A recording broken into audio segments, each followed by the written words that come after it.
भजन करना। तभी तो गोस्वामी जी ने अपने मन को समझाते हुए कहा, अरे मन ताही भजिए मन तज कुटिलाई, राम भजिए गति कहीं नहीं पाई।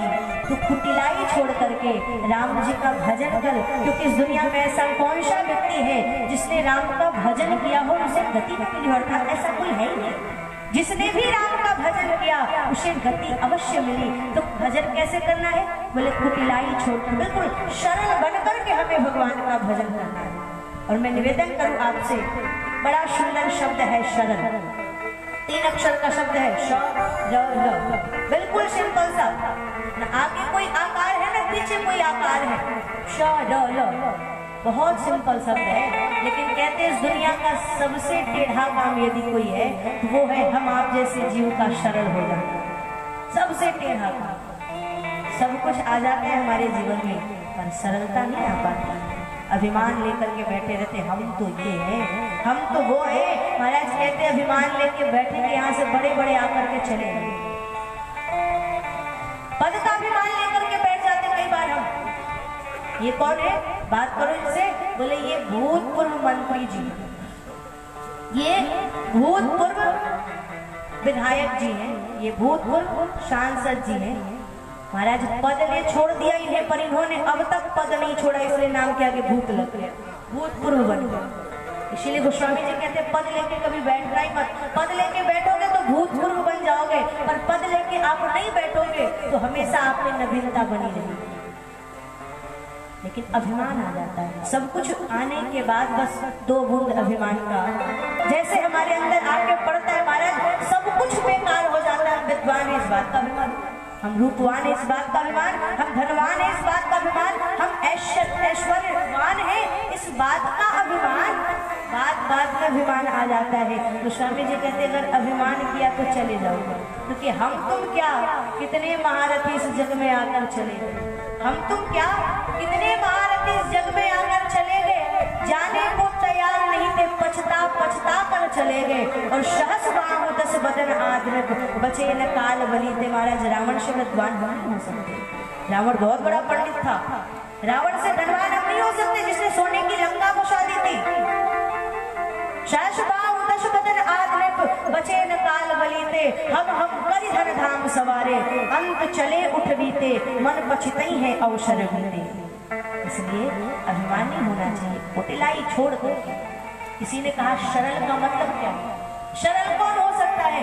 बोले शरण में 3 शब्द है, स र ल। इसका अर्थ जानते हो क्या है? बोले स माने सीता जी, र माने राम जी और ल माने लक्ष्मण जी। जिसके हृदय में सीता, राम और लक्ष्मण तीनों का निवास स्थान हो वही सरल हो सकता है।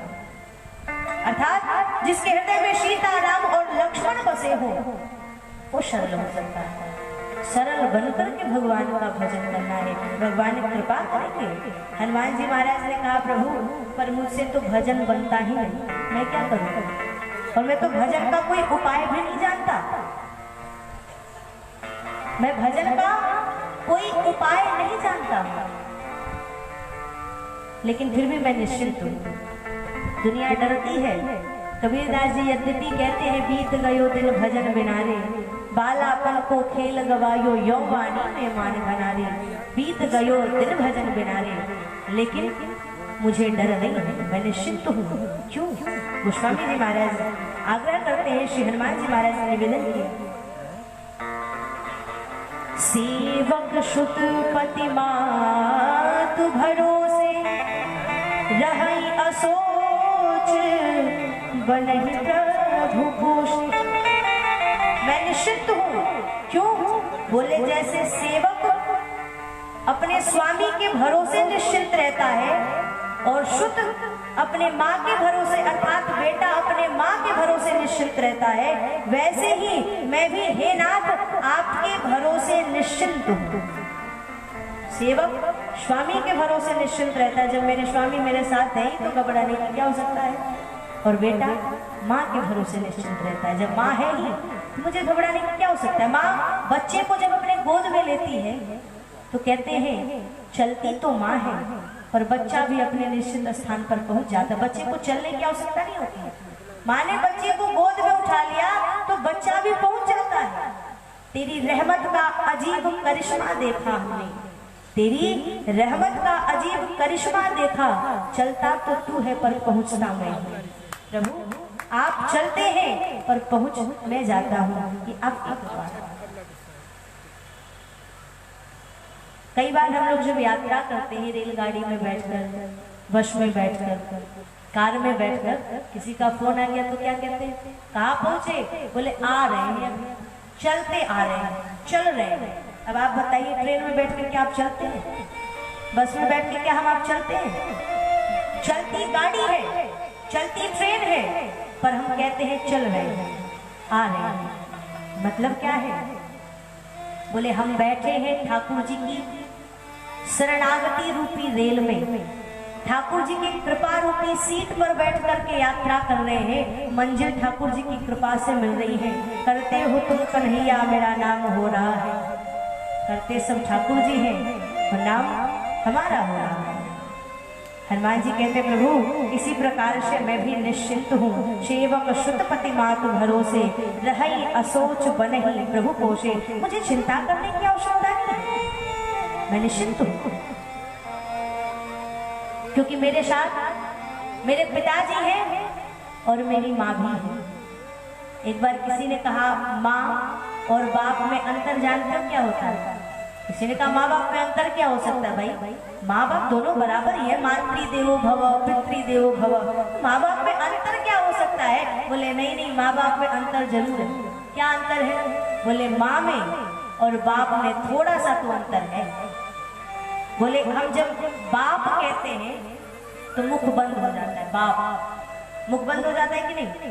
बाप मुख बंद हो गया, और जब माँ कहते हैं माँ मुख खुल जाता है। बाप मुख बंद हो गया, माँ मुख खुल गया। मतलब बाप वो है जिसके सामने जाते ही बेटा की बोलती बंद हो जाए, वो है बाप। और माँ कौन है? बोले जिसके सामने ही बेटे का मुख, जाते ही जिसके सामने बेटे का मुख खुल जाए, माँ, वो है माँ। ये है माँ बाप का अंतर। जिसके सामने जाते ही बेटे का मुख बंद हो जाता है वो बाप होता है, और जिसके सामने जाते ही बेटे का मुख खुल जाता है वो माँ होती है। प्रभु मैं भरोसा, मैं निश्चिंत हूँ, सेवक शुद्धपति मात भरोसे, रही असोच बनहि प्रभु पोषे। राघवेंद्र सरकार ने कहा हनुमान जी पर थोड़ा सा व्यतिक्रम हो रहा है आपके कहने में। पहले नियम के अनुसार शुद्ध होना चाहिए, उसके बाद सेवक होना चाहिए था। पहले शुद्ध उसके बाद सेवक, क्योंकि कोई भी व्यक्ति पहले किसी का बेटा होता है, उसके बाद बड़ा होने के बाद जब किसी मालिक के शरण में जाता है, काम करता है, तो वो किसी का सेवक बनता है। तो पहले शुद्ध होना चाहिए था, बाद में सेवक होना चाहिए था, पर आपने पहले सेवक कहा, बाद में शुद्ध कहा। सेवक शुद्धपति मातु भरोसे। हनुमान जी ने कहा नहीं प्रभु मैंने थोड़ा भी व्यतिक्रम नहीं किया है, मैं अपने स्थान पर बिल्कुल सही हूँ। क्यों? बोले प्रभु यद्यपि दुनिया में ऐसा होता होगा कि पहले लोग शुद्ध बनते होंगे, बाद में सेवक बनते होंगे, पर मैं पहले सेवक बना, शुद्ध बाद में बनूंगा। कैसे? बोले प्रभु पहले मुझे मेरे स्वामी मिल गए, अर्थात आप पहले मुझे मिले हैं, इसलिए पहले मैं सेवक बना। पहले मुझे राम जी मिल गए, इसलिए पहले मैं सेवक बना हूँ, और किशोरी मैया मुझे बाद में मिली, श्री जानकी जी मुझे बाद में मिली, इसलिए बेटा मैं बाद में बनूंगा। अजर अमर गुण निधि सुत हो, पहले तो मैं सेवक बनूंगा। श्री हनुमान जी महाराज प्रभु से निवेदन करते भगवान ने फिर कहा हनुमान जी आप ये सब बातें बता करके मुझे भ्रमित मत कीजिए, मुझे आपकी कथा सुननी है। फिर हनुमान जी ने निवेदन कर दिया नहीं प्रभु मेरी कथा हो ही नहीं सकती। कई बार लोग कहते हैं बोले हमारी कथा यहाँ पे होने वाली है, हमारी कथा मुंबई में होने वाली है, हमारी कथा दिल्ली में होने वाली है। महाराज हमारी कथा क्या हो सकती है?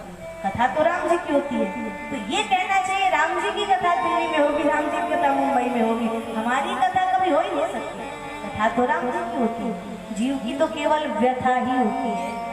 पर गोस्वामी जी निवेदन करते बोले जिसकी व्यथा को सुनने के लिए भगवान तैयार हो जाए, उसकी व्यथा भी कथा का रूप धारण कर लेती है। तो प्रभु यदि सुनना चाहते हैं तो सुनिए। नाथ शैल पर कपिपति रहई, सो सुग्रीव दास तो अहई, पर्वत पर श्री सुग्रीव जी महाराज रहते हैं। हे नाथ, वो आपके दास हैं और क्या बताऊं, वो बंदरों के राजा हैं, पर पर्वत पर रहते हैं भय के कारण। श्री लखनलाल जी को हंसी आ गई। क्या बात करते हैं हनुमान जी, श्री सुग्रीव जी महाराज राजा हैं और राजा होकर के पर्वत पर रहते हैं। अरे राजा को किले में रहना चाहिए, राजा को मकान में रहना चाहिए।